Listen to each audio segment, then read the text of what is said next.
بسم اللہ الرحمن الرحیم۔ ام حسب الذین یعملون السیئات، یہ دعویٰ ثانی ہے اہل ایمان کو فرمایا کہ آزمائشیں آئیں گی اور اس پہ ثابت قدم رہنا ہے، سچا کون جھوٹا کون اسی سے پتہ چل جائے گا سب لوگوں کے سامنے۔ ام حسبہ، یہ دعویٰ ثانی ہے کہ مشرکین یہ خیال نہ کریں کہ ہمارے عذاب سے بچ جائیں گے، فرمایا جو زیادتیاں کر رہے ہیں ان سے بھی نبٹ لوں گا۔ ام حسب الذین یعملون السیئات، کیا خیال ہے الذین یعملون، ان کا جو کر رہے ہیں السیئات برے کام یعنی شرک، ان یسبقونا، یہ کہ وہ ہم سے بھاگ جائیں گے، سبقت کر لیں گے، وہ بھاگ کبھی نہیں سکتے۔ ساء ما یحکمون، بہت برا ہے یہ جو فیصلے کر رہے ہیں۔ من کانا یرجو لقاء اللہ، یہ پہلے دعویٰ کے متعلق ہے، فرمایا امتحان میں صبر کرو تو من کانا، اس امید سے کہ اللہ سے ملاقات ہونے والی ہے، اللہ کی ملاقات، وہاں پورا اجر مل جائے گا اور اللہ کی جو دیدار ہے وہ بھی نصیب ہوگا۔ اس لیے پہلا دعویٰ کہ مصیبتیں آئیں گی تو ایسے واقعات پر پریشان نہیں ہونا چاہیے۔ من کانا یرجو لقاء اللہ، جو انسان امید رکھتا ہے اللہ کی ملاقات کی، یرجو لقاء اللہ، اس کے تین معنی ہیں۔ ایک معنی یہ ہے یرجو، جو یرجو ڈرتا ہو، یرجو ڈرتا ہو اللہ کی ملاقات پر کہ اللہ کے سامنے کیسے جاؤں گا، اس چیز کا ڈر ہو۔ دوسرا یرجو کا معنی یہاں محبت کے معنی کو متضمن ہے، اور معنی یہ ہے کہ جو چاہتا ہے اللہ کی ملاقات کو، جس کے دل میں محبت ہے اللہ کی ملاقات کی، جیسے حدیث میں آتا ہے من احب لقاءہ فقد، من احب لقاء اللہ قد احب لقاءہ، جو اللہ کی ملاقات چاہتا ہے اللہ بھی اس کی ملاقات پسند کرتا ہے۔ اور تیسرا معنی یرجو یعتقد، یا اعتقاد کے معنی میں ہے جو انسان عقیدہ رکھتا ہو اللہ کی ملاقات کا یعنی قیامت کا، تو اس کی جزا مقدر ہے، نیچے ہے، اس کو تو ایسے واقعات سے پریشان نہ ہونا چاہیے، یہ اسی کی جزا ہے۔ فَإِنَّ أَجَلَ اللَّهِ، یہ علت ہے فا تعلیلیہ ہے، اور یہ جو محذوف جزائے اس کی علت بیان کی جا رہی ہے، اس لیے کہ اجل اللہ، بے شک اب اجل اللہ کی یعنی وقت مقرر کیا ہوا، مراد موت لآتن، وہ ضرور آنے والی ہے۔ اجل کے اوپر لکھا ہے موت، موت کا وقت مقرر ہے، وہ ضرور آنے والی ہے، تو سارے غم ٹل جائیں گے، تو سارے غم ٹل جائیں گے۔ وَهُوَ السَّمِيعُ الْعَلِيمُ، اور وہی ذات ہے السمیع، سننے والا، العلیم، جاننے والا ہے۔ اسی مسئلے کی وجہ سے مصیبتیں آ رہی ہیں کہ عقیدہ یہ مسئلہ یہ ہے کہ سمیع بھی اکیلا اللہ اور علیم بھی اکیلا اللہ، اسی مسئلے پر آزمائشیں، اسی مسئلہ اور عقیدہ پر آزمائشیں آ رہی ہیں کہ عقیدہ یہ ہے، مشرک مارتے ہیں، مباحث عقیدہ رکھتا ہے کہ سننے والا بھی اللہ اور جاننے والا بھی اللہ۔ وَمَن جَاهَدَ، اور جو انسان جاہدہ،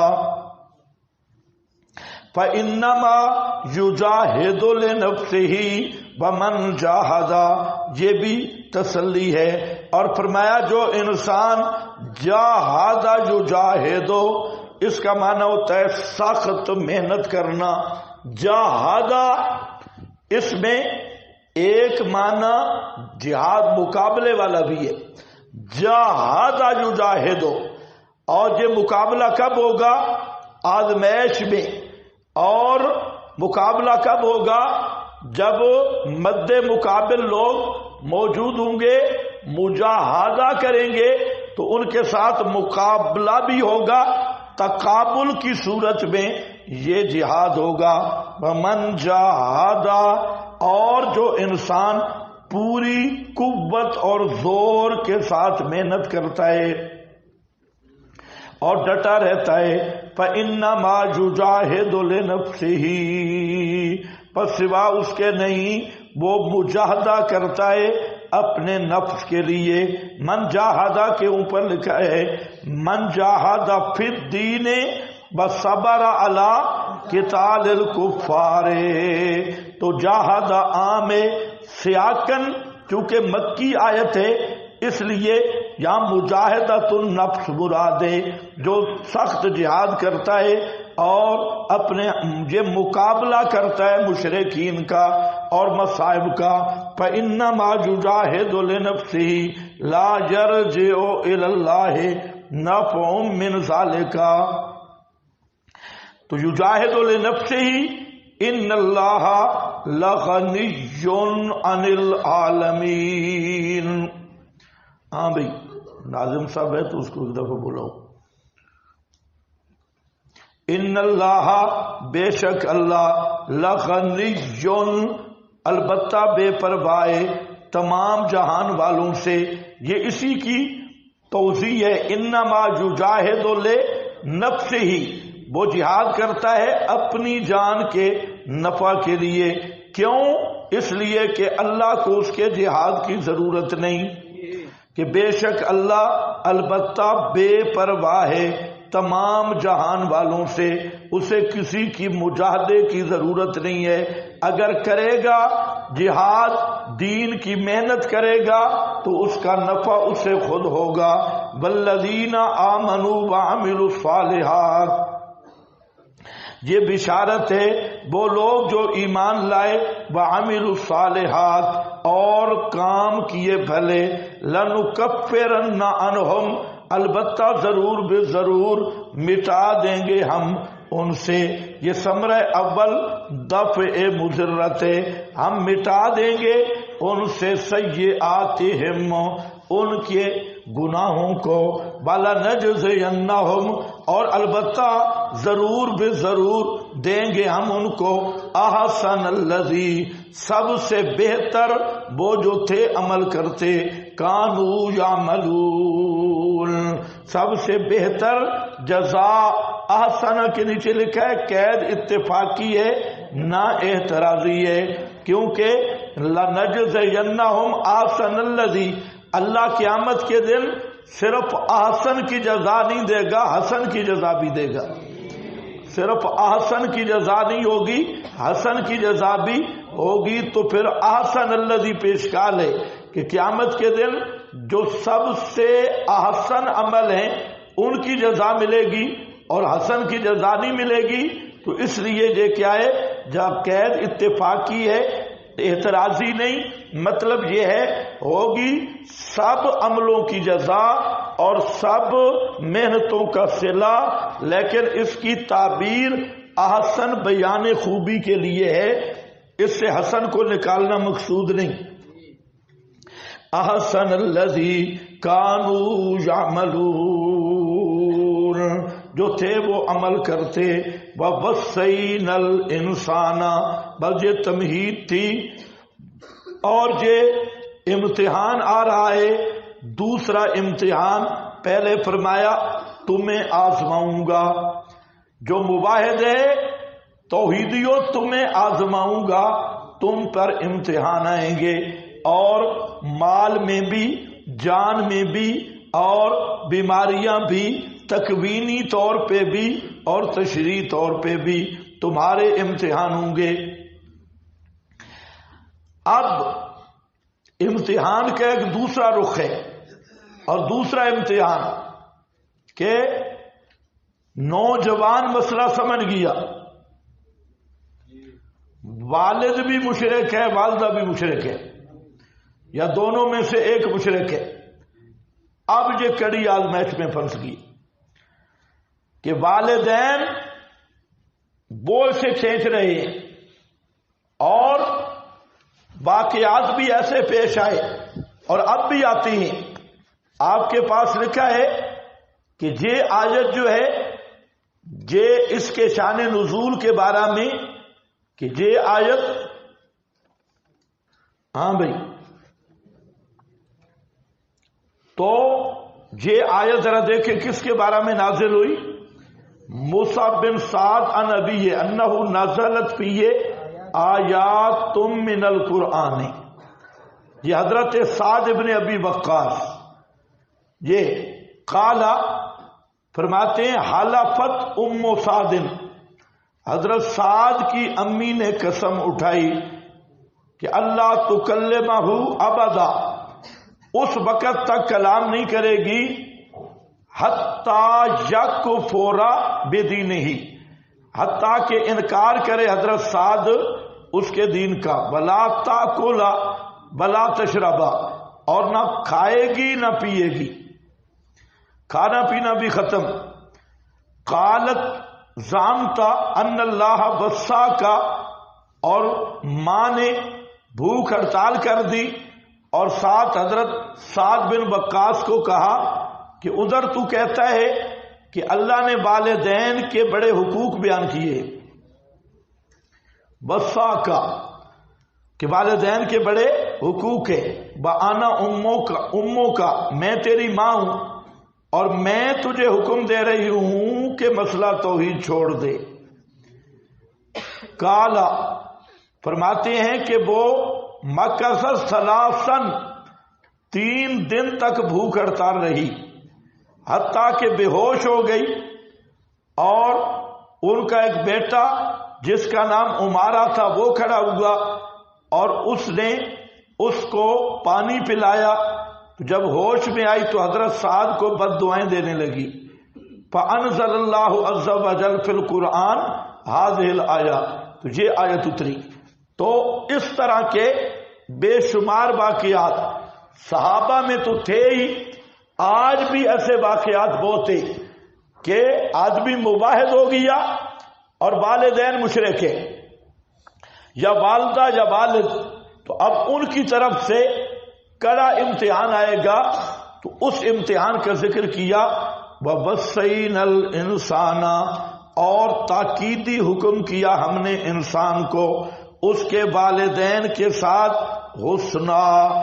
حسنا اچھائی کرنے کا، وَصَّيْنَا الْإِنسَانَ، اور تاکیدی حکم دیا ہم نے انسان کو کہ اپنے والدین کے ساتھ حسنا اچھائی کرے۔ وَإِن جَاهَدَاكَ، اور اگر وہ کوشش کریں تیرے ساتھ، لِتُشْرِكَ بِي، تاکہ تو شریک بنائے میرے ساتھ، ما لیسا، ان چیزوں کو کہ نہیں تیرے پاس بھی ہی ان کی معبودیت کے ساتھ علم، کوئی دلیل، فلا تطعہما، بس ان کی بات نہ ماننا، ان کی بات نہ ماننا۔ تو یہ کیا ہے؟ ان جاہداکا، اگر وہ کوشش کریں کہ تو میرے ساتھ شریک کر، یہ لتشرکا بہی کے عموم میں ہر کفر اور ہر معصیت داخل ہے، کہ اگر وہ اللہ کے مقابل تجھے کسی چیز کا حکم دیتی ہیں تو بالکل نہیں ماننی، ان کی اطاعت نہیں کرنی۔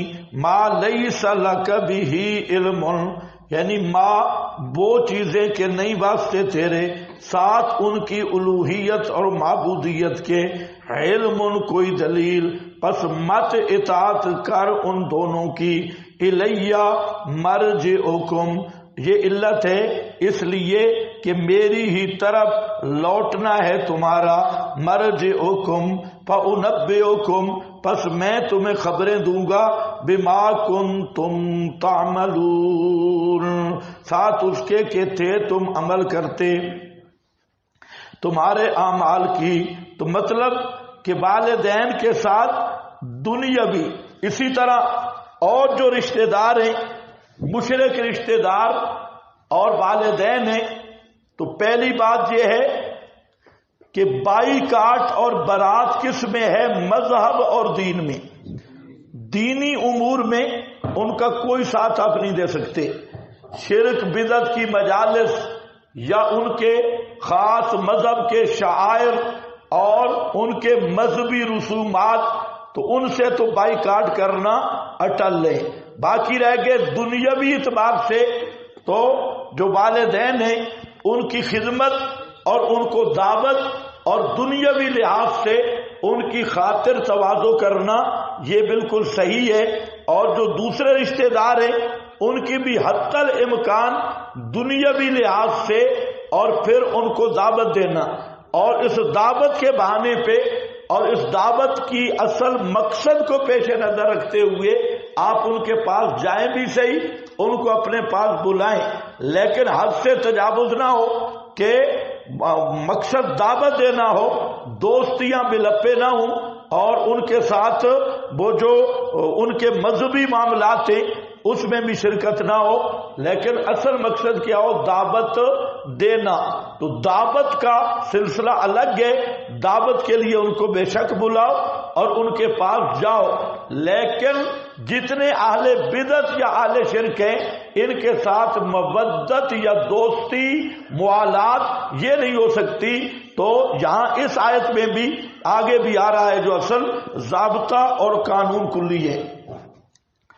تو اب ذرا دیکھیں، لِتُشْرِكَ بِهِ مَا لَيْسَ لَكَ بِهِ عِلْمٌ، شرک پہ علم ہوتا ہی نہیں، کوئی دلیل نہیں، یعنی تقلید فی الایمان، پڑھو یعنی التقلید فی الایمان، لیس بجید فضلا عن التقلید فی الکفر، ایمان میں بھی تقلید صحیح نہیں، چاہے جائے کہ کفر میں تقلید کی جائے۔ فَإِذَا امْتَنَعَ الْإِنسَانُ مِنَ التَّقْلِيدِ فِيهِ، جب انسان تقلید سے رک جائے اور نہ اطاعت کیا جائے، لا یطیع بغیر العلم لا یطیعہما اصلا، کیونکہ علم جو ہے وہ صحت قولہما محال الحصول ہے۔ آگے دیکھنا ہے، فَإِذَا لَمْ يُشْرِكْ تَقْلِيدًا وَيَسْتَحِيلُ الشِّرْكُ مع العلم فالشرک لا يحصل منه قط۔ ہاں بھائی،